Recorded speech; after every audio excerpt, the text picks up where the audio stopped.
Hi, it's Roberto Mickey again, and we're going to be reviewing the PureZone 3-in-1 True HEPA Air Purifier.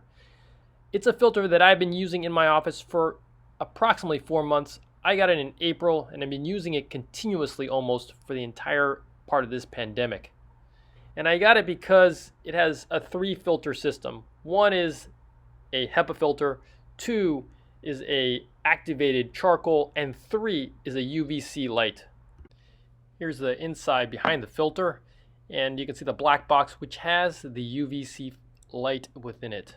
It looks like a mercury bulb with likely a 254 nanometer wavelength. The filter system has a pretty good output of 80 cubic feet per minute or 2,264 liters per minute. So basically what we did to set up this test is we put the air purifier in a small room which we close off, and we placed it with our particle counter, our trusty PCE particle counter that we have, and we ran the test twice. Once with a filter that had been used for about 3 months to 4 months, and then another filter which was brand new, and we wanted to compare how the air purifier functioned. We ran a test of the air for 30 cycles prior to turning on the fan, and we got an average of approximately 2,895.3 micron particles. We also had an array of other particle sizes that we measured as well, and those are recorded here in this little table. And we'll compare that throughout each 10-minute cycle. And here's after 10 minutes of air purification, and you can see a pretty dramatic drop. In just 10 minutes, we had an 18% drop in the 0.3 micron particle level, which is fantastic. After 20 minutes, we continue to see a drop in the number of 0.3 micron particles with a 32% drop in the number of 0.3 micron particles. We also see a tremendous drop in the other channels, and we'll continue to see that through the next 60 minutes or so. At 30 minutes, the 0.3 microns are at 61% of what they were prior to the air purifier being put on. And you can see the 10 microns are at 13% of what they were prior to the fan and purifier being put on. At 60 minutes, we have a pretty dramatic drop. 55% of the particles are left in the air, and at the 10 micron, it's only 4.8% of the particles are left. So a pretty dramatic drop across the whole spectrum in just 60 minutes. In addition, we checked the air coming directly out of the air purifier, and we know that there was approximately 502.3 micron particles coming out and only 1.14 10 micron particles. Here's the new and the old filter side by side, and you can see that the old filter is pretty dirty.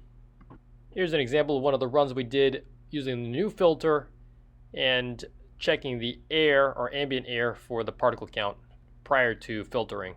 We obtained about 2,711 particles in the 0.3 micron channel. We checked the air coming out of the air purifier in the beginning. We got about 496 particles in that 0.3 micron sort of channel, and that means that we had about an 82% filtration rate. After 10 minutes of air purifying, the 0.3 micron channel has 2,135 particles, which means that you had about a 21% reduction in the number of particles. So that's pretty good. After 20 minutes, you have about 1,812 particles in the 0.3 micron channel, which is about a 33% reduction in the number of particles in just 20 minutes. After 30 minutes, the particle count is 1,593 particles in the 0.3 micron channel, which is about a 42% reduction in the number of particles in just 30 minutes. After about 60 minutes of running the air purifier, the particle count in the 0.3 micron channel was about 1,266 particles, which is about a 53% reduction in the number of particles.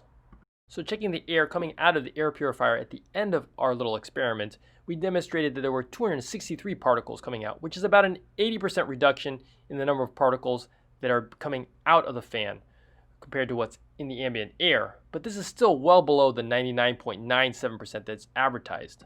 I was happy to find that the particle count dropped, but it came out to be a lot less than the 99.97% that they advertise. The one caveat is that, our setup for measuring wasn't perfect. I'd like to repeat this test with a better setup and see if we can't get that percentage up to 99.97%. But the other caveat is that we are really concerned about the UVC light, and I really would like to check the ozone levels, and I'd like to use an ozone meter that I'm ordered and we're waiting for, and we'll have another video about this fan in the near future. Hopefully you found this video helpful. Hit the like button and subscribe and stay up to date. Again to everyone, be safe, wear a mask, and we'll see you on the other side.